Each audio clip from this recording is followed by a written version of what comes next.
ദൈവത്തിന് മഹത്വം ഉണ്ടായിരിക്കട്ടെ. പരിശുദ്ധ അമ്മയ്ക്കും തിരുക്കുമാരനും സ്തുതിയും പുകഴ്ചയും ആരാധനയും നേർന്നുകൊള്ളുന്നു. എൻ്റെ പേര് മത്തായി വർഗീസ്. ഞാൻ പത്തനംതിട്ട ജില്ലയിൽ നിന്ന് വരുന്നു. 2023 3-ാം തീയതി 5-ാം മാസം ഞാൻ ഇവിടെ ഉടമ്പടിയിലേക്ക് കടന്നു വന്നു. ഉടമ്പടിയിലേക്ക് കടന്നു വരുവാൻ തന്നെ കാരണം എനിക്കുണ്ടായ ഒരു പ്രത്യേക അനുഭവങ്ങൾ കൊണ്ട് മാത്രമാണ്. അതിനു മുമ്പ് കൃപാസനത്തെക്കുറിച്ചോ ഇതിനെക്കുറിച്ച് യാതൊന്നിനെക്കുറിച്ച് അറിവില്ല. എങ്കിൽ പോലും ഇതിനെക്കുറിച്ച് കേൾക്കുമ്പോൾ ഞാൻ പുച്ഛിച്ച് തള്ളിയിട്ടുണ്ട്. കാരണം ഞാൻ ഒരു ഓർത്തഡോക്സ് വിശ്വാസിയാണ്. ഞാൻ വിശ്വസിക്കുന്ന സമൂഹത്തിലും സഭയിലും പള്ളികളിലും ദൈവമുണ്ട്, അമ്മ മാതാവുണ്ട്, പിതാവുണ്ട്, എല്ലാവരും ഉണ്ട്. എങ്കിലും ഇവിടെ എന്തുകൊണ്ട് മാത്രം ഇത് നടക്കുന്നതെന്ന് എനിക്കറിയുന്നില്ല. ഞാൻ ഇതിനെക്കുറിച്ച് അറിയാൻ ശ്രമിച്ചിട്ടുമില്ല. പക്ഷേ ഞാൻ എതിർത്തുകൊണ്ടേയിരുന്നു. എങ്കിൽ പോലും എനിക്കുണ്ടായ അനുഭവത്തിൻ്റെ വെളിച്ചത്തിൽ ഞാൻ ഇതിലേക്ക് കടന്നു വരുവാൻ താല്പര്യനായി. അതിൽ നിന്ന് എനിക്ക് അളവറ്റ നന്മകൾ, ചെറുതും വലുതുമായ അളവറ്റ നന്മകൾ എൻ്റെ അമ്മ എനിക്ക് എൻ്റെ കുടുംബത്തിൽ ചൊരിഞ്ഞു തന്നിരിക്കുകയാണ്. 6 നിയോഗങ്ങൾ വെച്ചതിൽ പ്രധാനപ്പെട്ട നിയോഗങ്ങൾ നടക്കുവാനുണ്ട്. അതിൻ്റെ ഒരു വഴിത്തടയിലേക്ക് അതിലേക്ക് കടക്കുവാൻ വേണ്ടുന്ന ഒരു പ്രവേശന കവാടം എന്നുള്ള നിലയിൽ ഞാൻ എൻ്റെ ഈ സാക്ഷ്യങ്ങൾ അമ്മയുടെ മുമ്പാകെ സമർപ്പിക്കുകയാണ്. ആദ്യമേ ഞാനൊരു ചെറിയ സംരംഭം തുടങ്ങിയ വ്യക്തിയാണ്. അതിൽ തുടങ്ങിയ ആദ്യത്തെ മാസങ്ങളിൽ യാതൊരു കുഴപ്പങ്ങളും ഇല്ലായിരുന്നു. എല്ലാവരെയും പോലെ തികച്ചും യാദൃശ്യമായി പോകുന്നു. യാതൊരു പ്രശ്നങ്ങളോ സങ്കടങ്ങളോ ഒന്നും ഉണ്ടാകുന്നില്ല. അതിൽ നിന്നുണ്ടാകുന്ന വരുമാനങ്ങൾ കൊണ്ട് എടുത്തിരിക്കുന്ന കമ്പനികൾക്ക് പേയ്മെൻറ്റ് അടയ്ക്കുന്നു, എൻ്റെ കടബാധ്യതകൾ തീർക്കുന്നു, എൻ്റെ ജീവിതം, എൻ്റെ കുടുംബത്തിലെ മാതാപിതാക്കൾ ഉൾപ്പെടെയുള്ള കുടുംബത്തിൻ്റെ കാര്യം നടന്നു പോകുന്നു. പെട്ടെന്നൊരു ദിവസം നിന്ന നിൽപ്പിൽ, അതായത് ഒരു ഫുൾ സ്റ്റോപ്പ് എങ്ങനെ പെട്ടെന്ന് നമ്മുടെ ജീവിതത്തിൽ വരുന്നു, ആ ഒരു ഫുൾ സ്റ്റോപ്പ് പെട്ടെന്നൊരു ദിവസം എൻ്റെ ജീവിതത്തിലേക്ക് വരുന്നു. അന്നത്തെ ദിവസം കച്ചവടമില്ല. ഓക്കെ, ഇന്നത്തെ സാമ്പത്തിക സ്ഥിതി കൊണ്ടായിരിക്കും എന്ന് വിചാരിച്ചു. 2-ാം ദിവസം ഇത് തന്നെ, 3-ാം ദിവസം ഇത് തന്നെ. ആ ആഴ്ചയിൽ എനിക്ക് ആർക്കും യാതൊരു വിധമായ പേയ്മെൻറ്റുകൾ കൊടുക്കാൻ പറ്റുന്നില്ല. ഞാൻ ചിന്തിച്ച് എന്തുകൊണ്ട് ഇത് സംഭവിക്കുന്നു, ഞാൻ എന്ത് തെറ്റാണ് ചെയ്തത്, അല്ലെങ്കിൽ എന്തുകൊണ്ടാണ് എനിക്കിത് സംഭവിക്കുന്നത്. അതേസമയം മറ്റുള്ളവങ്ങൾ കച്ചവടങ്ങൾ നടക്കുന്നു. അപ്പോൾ എല്ലാവരെയും പോലെ ഞാനും ആ സമയത്ത് സോഷ്യൽ മീഡിയയിൽ ഇങ്ങനെ സ്ക്രോൾ ചെയ്തുകൊണ്ടേയിരിക്കുകയാണ്. അപ്പോൾ എനിക്കൊരു പിക്ചർ കിട്ടി. കൃപാസന മാതാവിനെ നിങ്ങൾ വിശ്വസിക്കുന്നുണ്ടെങ്കിൽ ഈ പിക്ചർ ഷെയർ ചെയ്യുക. ഞാൻ പറഞ്ഞു, അപ്പോൾ സമയം അന്നത്തെ ദിവസം വൈകിട്ട് 5 മണി. 2 മണിക്കൂർ കഴിഞ്ഞാൽ എൻ്റെ കട അടയ്ക്കാം, വീട്ടിൽ പോകാം, പിന്നെ ഇതുപോലെ തന്നെ നാളെ വരാം. ഞാൻ ചോദിച്ചു, എന്തുകൊണ്ട് ഈ പിക്ചറിനെ ഷെയർ ചെയ്തുകൂടാ? ഞാൻ എല്ലാം ചെയ്യുന്നില്ലേ? ഞാൻ ഈ പിക്ചർ ചെയ്തു, എവിടെ നിന്ന് എനിക്കറിയത്തില്ല. 1/2 മണിക്കൂറിൽ ഒരു വ്യക്തി വന്നു, ഒരു സാധനം എടുത്തു, 10,000 രൂപയുടെ. ആ 10,000 രൂപ കൊണ്ട് ഞാൻ 4 പേർക്ക് എൻ്റെ പേയ്മെൻറ്റ് അടച്ചു. അതിന് ഞാൻ ചിന്തിച്ചു, ദൈവം എന്നെ അനുഗ്രഹിച്ചു. തുടർന്ന് വീണ്ടും ഒരു കച്ചവടം നടന്നു. അന്നത്തെ എൻ്റെ കടബാധ്യത തീർക്കാൻ സാധിച്ചു. അന്ന് ഞാൻ ചിന്തിച്ചു, ഞാൻ കൃപാസനത്തിൽ വരാം, പ്രാർത്ഥിക്കാം, ഉടമ്പടി എടുക്കാം. എല്ലാവരും പോലെ ഞാനും വിട്ടു. 3-ാം ദിവസം ഇത് തന്നെ വീണ്ടും സംഭവിച്ചു. അപ്പോൾ എനിക്ക് ചിന്ത വന്നു, ഞാനൊരു കാര്യം പറഞ്ഞിരുന്നു, അതിന് ഞാൻ നിവർത്തിച്ചില്ല. ആ നിവർത്തിച്ചായിരുന്നെങ്കിൽ എനിക്ക് വീണ്ടും വരത്തില്ലായിരുന്നു. അന്ന് തന്നെ ഞാൻ വീട്ടിൽ പറഞ്ഞു. പിറ്റേ ദിവസം രാവിലെ ഞാൻ ഇവിടെ വന്നു. എന്താണ് കൃപാസനം, എന്തുവാണ് ഇവിടെ നടക്കുന്നത്, എന്താണ് ഉടമ്പടി, എന്താണ് ഇവിടെ നടക്കുന്നതെന്ന് തിരിച്ചറിഞ്ഞപ്പോൾ ഞാൻ പറഞ്ഞു, ഇന്ന് ഞാൻ ഒരുങ്ങിയിട്ടില്ല, നാളെ രാവിലെ ഞാൻ ഇവിടെ വന്ന് ഉടമ്പടി എടുക്കും. അന്ന് ഞാൻ എൻ്റെ ഭാര്യയും കൂട്ടി വന്ന് ഇവിടെ ഉടമ്പടി എടുത്തു.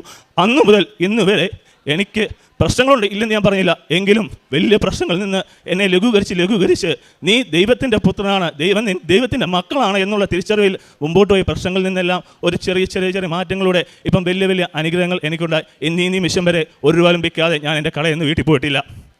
എൻ്റെ ചെറിയ അനുഭവമാണെങ്കിൽ പോലും ആ അനുഭവത്തിൽ നിന്ന് ഞാൻ തിരിച്ചറിഞ്ഞത് പരിശുദ്ധ അമ്മയുടെ മഹത്വവും തിരുക്കുമാരൻ്റെ സാക്ഷ്യമാണ്. അന്ന് ഞാൻ ചിന്തിച്ചു, എൻ്റെ സാക്ഷ്യം മറ്റുള്ളവർക്കൊരു സാക്ഷ്യമായി തീരുവാൻ തക്കോണം എന്നെ വിനിയോഗിക്കണം. ആ വിനിയോഗത്തിൽ നിന്ന് എൻ്റെ അമ്മയ്ക്കുണ്ടായ പ്ലേറ്റഡ് കൗണ്ടുകൾ കുറഞ്ഞ് 1 ലക്ഷം താഴെയോട്ട് പോയിക്കൊണ്ടിരിക്കുന്നു. പെട്ടെന്ന് ന്യൂമോണിയ അഡ്മിറ്റ് ചെയ്യണം. ഞാൻ ചോദിച്ചു, ഓക്കെ, പനിയാണല്ലോ, കുഴപ്പമില്ല, മാറിക്കോളും. അപ്പോഴാണ് എൻ്റെ ചിന്തയിൽ വന്നത്, നിൻ്റെ ഉടമ്പടി തേയിലുണ്ട്, ഉപ്പുണ്ട്, തേനുണ്ട്, എന്തിനു ഞാൻ അത് വെച്ചേക്കുന്നു, നീ അത് പ്രയോഗിക്കുക. അമ്മയുടെ ദേഹത്ത് നെറ്റി ഞാൻ ആ ഉടമ്പടി തേയിലിട്ട് കുരിശ് വരച്ചു, ആശുപത്രിയിലേക്ക് പറഞ്ഞു വിട്ടു. അന്ന് വൈകിട്ട് 24 മണിക്കൂറിനുള്ളിൽ ഡോക്ടർ പറഞ്ഞു, പ്ലേറ്റഡ് കൗണ്ടുകൾ കൂടുന്നു, യാതൊരു പ്രശ്നമില്ല, അമ്മ നോർമലിലേക്കായി വരികയാണ്. കാരണം അമ്മയ്ക്ക് പലവിധമായ അസുഖങ്ങളുണ്ട്. എങ്കിൽ പോലും ആ അസുഖത്തിൽ നിന്നെല്ലാം മാറ്റി പ്ലേറ്റഡ് കൗണ്ട് കുറഞ്ഞു പോയി കഴിഞ്ഞാൽ ഒരു മനുഷ്യൻ്റെ അവസ്ഥ മോശമായിക്കൊണ്ടേയിരിക്കും. അതിൽ നിന്ന് മാറ്റമുണ്ടായി. ആ കൗണ്ടുകൾ മുന്നോട്ട് കടന്നു ഇപ്പോൾ അമ്മ സൗഖ്യമായിരിക്കുന്നു. അതുപോലെ തന്നെ എൻ്റെ കടയോട് ചേർന്നുള്ള ഓട്ടങ്ങൾ കുറഞ്ഞൊരു ഡ്രൈവറിൻ്റെ കുഞ്ഞ്, 2ാമത്തെ കുഞ്ഞാണ്. പെട്ടെന്നൊരു ദിവസം കരച്ചു തുടങ്ങി. അസുഖം എന്തോന്ന് അറിയുന്നില്ല. ആ കരച്ചിൽ നിന്ന് മുന്നോട്ട് കൊണ്ടുവന്നു. അവർക്ക് വീട്ടുകാർക്ക് ഉറങ്ങാൻ പറ്റുന്നില്ല. അവരെ കൊണ്ടുവന്നു കുഞ്ഞിനെ ആശുപത്രിയിൽ കാണിക്കുന്നു. യാതൊരു വിധമായ അസുഖങ്ങളില്ല. ഡോക്ടർ പറഞ്ഞു, നാളെ വാ, മറ്റന്നാൾ വാ. ഞാൻ പറഞ്ഞു, എടവേ ഒരു കാര്യം ചെയ്യ്, നീ വൈകിട്ട് വാ. ഞാൻ ആ കുഞ്ഞിൻ്റെ ദേഹത്ത് കുഞ്ഞിൻ്റെ അമ്മയോട് പറഞ്ഞു, വിശ്വാസ പ്രമാണം ചൊല്ലി ഉടമ്പടി തൈലം തേക്കുക, തേൻ അതിൻ്റെ വാലിറ്റ് കൊടുക്കുക. അന്നത്തെ രാത്രിയിൽ ആ കുഞ്ഞ് സൗഖ്യമായി, കരച്ചിലില്ലാതെ സുഖമായി കിടന്നുറങ്ങി. പിറ്റേ ദിവസം ഡോക്ടർ പറഞ്ഞു, കുഞ്ഞിന് യാതൊരു കുഴപ്പമില്ല, ചെറിയ ആഹാരത്തിന് പോഷകാഹാരത്തിന് കുറവ് മാത്രമേ ഉള്ളൂ, നിങ്ങൾ അത് കൊടുക്കൂ. ഇന്ന് ഈ നിമിഷം വരെ ആ കുഞ്ഞിന് യാതൊരു കുഴപ്പമില്ല. ഉടമ്പടി തൈലത്തിൻ്റെയും ഉടമ്പടി തേനിൻ്റെയും ഉപ്പിൻ്റെയും പ്രാധാന്യത്തെക്കുറിച്ചാണ്. നമ്മൾ എടുത്തിരിക്കുന്ന ഉടമ്പടി നമ്മൾ എത്രമാത്രം കൃത്യമായി പാലിക്കുന്നു, ആ കൃത്യത എത്രമാത്രം നമ്മൾ അങ്ങോട്ട് ഇൻവെസ്റ്റ് ചെയ്യുന്നു, ആ ഇൻവെസ്റ്റിൻ്റെ ഡബിൾ അല്ല, ട്രിപ്പിൾ അല്ല, എത്ര മടങ്ങ് കിട്ടുമെന്ന് നമുക്ക് തന്നെ പറയാൻ പറ്റില്ല. അതിലുപരി നമുക്ക് പ്രകീർത്തിക്കാൻ, വർണ്ണിക്കാൻ അപ്പുറത്തുമായ അനുഭവങ്ങൾ നമുക്ക് മാതാവ് ഇങ്ങോട്ട് തിരിച്ചു തരും. അതിൻ്റെ ഏക ഉദാഹരണമാണ് ഇന്ന് എൻ്റെ ഈ ജീവിതം. ഇന്ന് ഈ ജീവിതത്തിൽ ഞാൻ പറഞ്ഞു ചെറുതും വലുതുമായ ഒത്തിരി അനുഭവങ്ങൾ, കൃപകൾ, അളവറ്റ നന്മകൾ എനിക്ക് തന്നുകൊണ്ടിരിക്കുന്നു. അങ്ങനെ ഞാൻ പറഞ്ഞു, എൻ്റെ ഉടമ്പടിയിൽ ഞാൻ ഒന്നും പൂർത്തിയാക്കിയിട്ടില്ല, വീണ്ടും കൊണ്ട് നിയമങ്ങൾ പാലിക്കുക. ആ നിയമങ്ങൾ കൃത്യമായ ശേഷം ഞാൻ സാക്ഷ്യം പറഞ്ഞാൽ പോരെ, മതിയെന്ന് പറഞ്ഞു. എങ്കിലും എനിക്ക് കഴിഞ്ഞ ഒരാഴ്ചക്കുള്ളിൽ എൻ്റെ ഉള്ളിൽ എന്തോ ഒരു തോന്നൽ, എന്തുകൊണ്ട് സാക്ഷ്യം പറഞ്ഞില്ല? ഇത്രയും അനുഭവങ്ങൾ നിനക്ക് തന്നില്ലേ, എന്തുകൊണ്ട്? നിന്നെ ഞാൻ അങ്ങോട്ട് സഹായിച്ചപ്പോൾ, അനുഗ്രഹിച്ചപ്പോൾ നീ എനിക്ക് എന്താണ് തിരിച്ചു തന്നത്? ജസ്റ്റ് രാവിലത്തെ പ്രതീക്ഷിക്കുന്ന പ്രാർത്ഥന, മധ്യസ്ഥ പ്രാർത്ഥനയല്ല, നിന്നിൽ തന്നിരിക്കുന്ന കൃപകളെ മറ്റുള്ളവർക്ക് പ്രകീർത്തിച്ചു കൊടുക്കുക. അങ്ങനെ ഞാൻ പ്രകീർത്തിച്ചു. ഇന്ന് കഴിഞ്ഞ പ്രാവശ്യം ഞാൻ ഇവിടെ വന്നപ്പോൾ ഞാൻ അച്ഛനോട് ചോദിച്ചു, അച്ഛൻ ഞാൻ സാക്ഷ്യം പറഞ്ഞോട്ടെ? മോനെ, നിനക്ക് പ്രധാനപ്പെട്ട 2 നിയമങ്ങളുണ്ട്, അതുകൂടെ കഴിഞ്ഞിട്ട് പറഞ്ഞാൽ പോരെ? ഞാൻ പറഞ്ഞില്ല, ഓക്കെ അച്ഛാ പോവാണ്. ഞാൻ ഇവിടുത്തെ പ്രാർത്ഥന കഴിഞ്ഞ് പോയി. ഇന്ന് വീണ്ടും ഞാൻ വന്നിട്ട്, കാരണം ഇന്നലെ എനിക്ക് കഴിഞ്ഞ ഒരാഴ്ച ആ ഉൾവിളി ഇങ്ങനെ തോന്നിക്കൊണ്ട് എന്തുകൊണ്ട് പറയുന്നില്ല? അത് പറഞ്ഞെങ്കിൽ മാത്രമേ മുൻപോട്ട് പോകത്തുള്ളൂ. അത് പറയാമെന്ന് നേർന്നു. എൻ്റെ ജീവിതത്തിൽ കഴിഞ്ഞ ഒരാഴ്ച ഉണ്ടായ അനുഭവങ്ങൾ വർണ്ണിക്കാവുന്നത്, വരാവുന്ന പ്രയാസങ്ങൾ, പ്രതിസന്ധികളൊന്നും ഇവിടെ കണ്ണിൻ്റെ മുന്നിൽ വന്നിട്ട് പെട്ടെന്ന് ഇങ്ങോട്ട് മാറ്റിയിട്ടില്ല. അത് നമുക്ക് ദൈവത്തിന് മാത്രമേ കാര്യം. ഒരു മനുഷ്യൻ അസാധ്യമായ ഇതാണെന്നുമില്ല. കാരണം ദൈവത്തിൽ അസാധ്യമായതല്ല ഒന്നും, മനുഷ്യൻ സാധ്യമായിട്ടുള്ള ഒന്നുമില്ല. ദൈവം നടത്തുന്നു എന്താണ് നമ്മൾ തിരിച്ചറിയില്ല. പക്ഷേ നമ്മൾ അങ്ങോട്ട് എത്രമാത്രം ഉടമ്പടി പ്രാർത്ഥന നമ്മൾ കൃത്യതയുള്ളവരായിത്തീരുന്നുവോ, ആ കൃത്യത എത്രമാത്രം നമുക്ക് അങ്ങോട്ട് കൊടുക്കാൻ പറ്റുന്നോ? ഇല്ല, അത് കൊടുക്കാൻ പറ്റുന്ന അന്നത്തെ ദിവസം നമുക്ക് പോക്കാണ്. ഇല്ലയോ? നമ്മൾ കൃത്യതയോടുകൂടി, നല്ല നിഷ്ഠയോടും കൃത്യതയോടും കൂർമ്മതയോടും ചിന്തതീതമായി നമ്മൾ അങ്ങോട്ട് എത്രമാത്രം നമ്മളെ അകമഴിഞ്ഞ് അങ്ങോട്ട് സമർപ്പിച്ചു കഴിഞ്ഞാൽ ദൈവം ഇങ്ങോട്ട് അകമഴിഞ്ഞ അളവിൽ കൂടുതൽ നമ്മളെ നന്മ തരും. ഞാൻ ചെയ്തതിലെ പ്രധാനപ്പെട്ട കാര്യങ്ങൾ കാരുണ്യപ്രവൃത്തിയോട് ചെയ്ത് ഇവിടെ ഉടമ്പടി പത്രം ഞാൻ ആർക്കും കൊടുക്കാറില്ല. ആദ്യത്തെ പ്രാവശ്യം ഞാൻ ആർക്കും കൊടുത്തില്ല, അവിടെ വെച്ചിരുന്നു. ഇത് ആർക്ക് കൊടുക്കും? നാണംകേടല്ലേ? എങ്ങനെയാണ്? പക്ഷേ അന്നേരം ദൈവം ചെയ്തത് അല്ല. അന്ന് ഞാൻ ഒരു ഉടമ്പടി സാക്ഷ്യം കേട്ടത്, നിനക്ക് കൊടുക്കേണ്ട ആളുകളെ ദൈവം നിനക്ക് കാണിച്ചു തരും. ഞാനോർത്തു അങ്ങനെയാണെങ്കിൽ ഞാൻ കൊടുക്കാം. ഞാൻ ഇറങ്ങിയപ്പോൾ ദൈവമേ, ഇത് ആർക്ക് കൊടുക്കണമെന്ന് എനിക്കറിയത്തില്ല. എന്നെ അറിയാവുന്ന വ്യക്തികളാണ്, ഞാൻ എതിർത്ത വ്യക്തികളാണ് ഇവരൊക്കെ മുമ്പിൽ. പക്ഷേ ഇത് ഞാൻ കൊടുക്കുമ്പോൾ എന്തായിത്തീരുമെന്ന് എനിക്കല്ല. പക്ഷേങ്കിൽ ഞാൻ പോകുന്ന വഴികളിൽ എന്നോട് പറയും, ദാണ്ട് ഈ കടയിൽ കൊടുക്കുക, ദാണ്ട് ആ വ്യക്തി കൊടുക്കുക, അല്ലെങ്കിൽ ദാണ്ട് ആ കുഞ്ഞിന് കൊടുക്കുക, അല്ലെങ്കിൽ അമ്മയ്ക്ക് കൊടുക്കുക, അല്ലെങ്കിൽ അങ്കിളിന് കൊടുക്കുക. അവിടെ കൊടുക്കുമ്പോൾ അവിടെ വേറൊരിലേക്ക് ആളുകൾ എത്തിച്ചേരുകയാണ്. അപ്പോൾ എനിക്ക് മനസ്സിലായി ഇതിൻ്റെ ഒരു ശക്തി എന്തുവാണ്, ഇത് എങ്ങനെയാണ് കൊടുക്കേണ്ടതെന്ന്. ചുമ്മാ വന്ന് എല്ലാവർക്കും അങ്ങോട്ടും ഇങ്ങോട്ടും കൊടുക്കുകയല്ല. അച്ഛാ ഇത് പ്രാർത്ഥിക്കണം, എനിക്കുണ്ട് അനുഭവത്തിൻ്റെ വെളിച്ചത്താണ് ഞാൻ ഇത് നൽകുന്നത്. അച്ഛൻ ഇത് പ്രാർത്ഥിക്കുമ്പോൾ അച്ഛൻ്റെ കുടുംബത്തിൽ മാറ്റം ഉണ്ടാവും, അല്ലെങ്കിൽ അച്ഛൻ്റെ ജീവിതത്തിൽ മാറ്റം, എന്തെങ്കിലും ചെറിയ കാണികൾ മാറ്റം ഉണ്ടായെങ്കിൽ മാത്രം അച്ഛൻ വിശ്വസിച്ചു. പക്ഷേ അത് ഞാൻ ഉത്തരവാദിയാണ്. ഞാൻ എടുത്തിരിക്കുന്ന ഉടമ്പടി ഞാൻ കൃത്യമായി പാലിച്ചുകൊണ്ട്, ഞാൻ പാലിക്കുന്നുണ്ട്, ഞാൻ പത്രം കൊടുക്കുന്നതുകൊണ്ട് എനിക്കുണ്ടായ മാറ്റങ്ങൾ ഞാൻ അച്ഛനെ അറിയിച്ചു തരാം. അങ്ങനെ അറിയിച്ചു കൊടുത്തപ്പോൾ അച്ഛനെ കൊടുത്തു. ഓരോ വ്യക്തികളും ഓരോ കുടുംബങ്ങളും. ആശുപത്രിയിൽ ഞാൻ കൊടുത്തില്ല, കാരണം എന്താണെന്ന് വെച്ച് കഴിഞ്ഞാൽ അവിടെ എല്ലാം കുന്നുകൂടി കിടക്കത്തേ ഉള്ളൂ.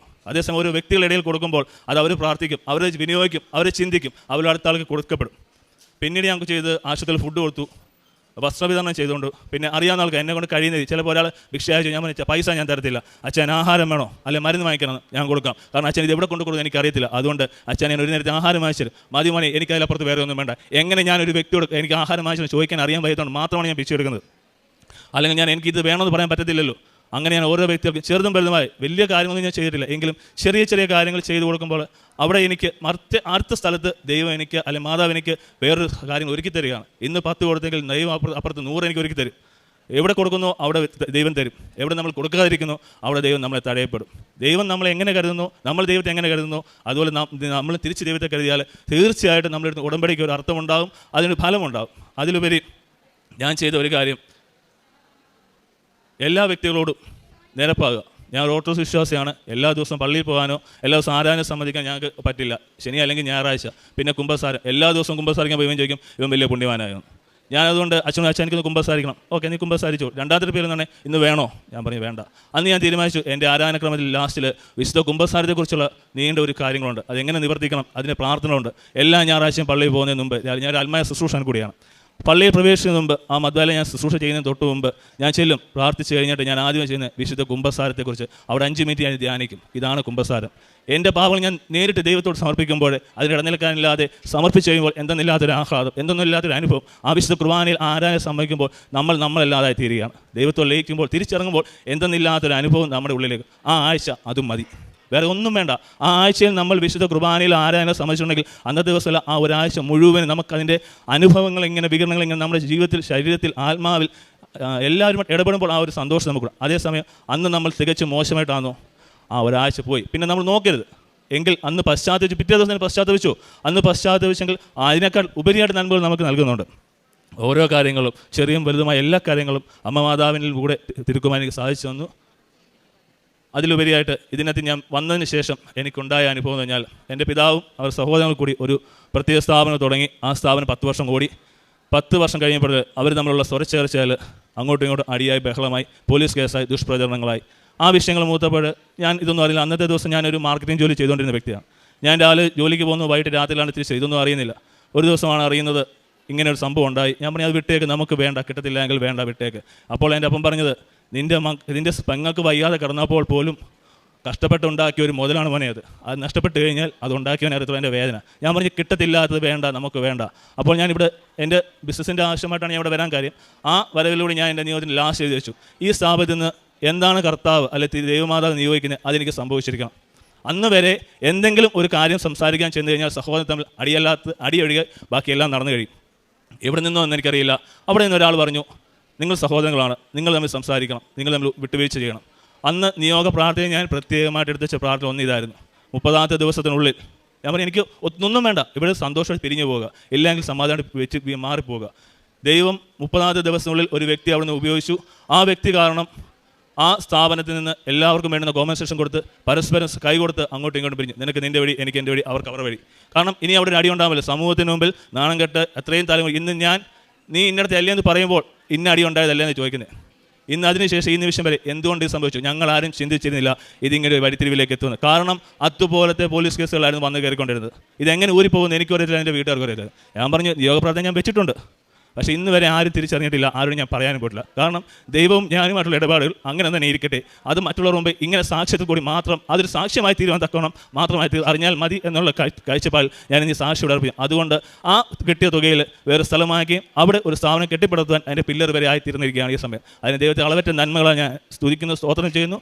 ഇതിൽ ചൊരിയുന്ന എല്ലാ അനുഗ്രഹങ്ങൾക്കും കൃപകൾക്കും നന്മകൾക്കും ദൈവമാതാവിൻ്റെ മുമ്പാകെയും പിതൃക്കുമാരനുമായി സമർപ്പിക്കുന്നു. ഇതിനെ തുടർന്നുള്ള എൻ്റെ പ്രത്യേകമായ വലിയ നിയോഗങ്ങളാണ്. ആ നിയോഗങ്ങൾ സാധിച്ചു തരുവാൻ നിങ്ങളും എൻ്റെ ഇവിടെ പ്രാർത്ഥനയിൽ ഉൾപ്പെടുത്തണമെന്ന് യാചിക്കുന്നു. കൃപയോടെ കേൾക്കണം.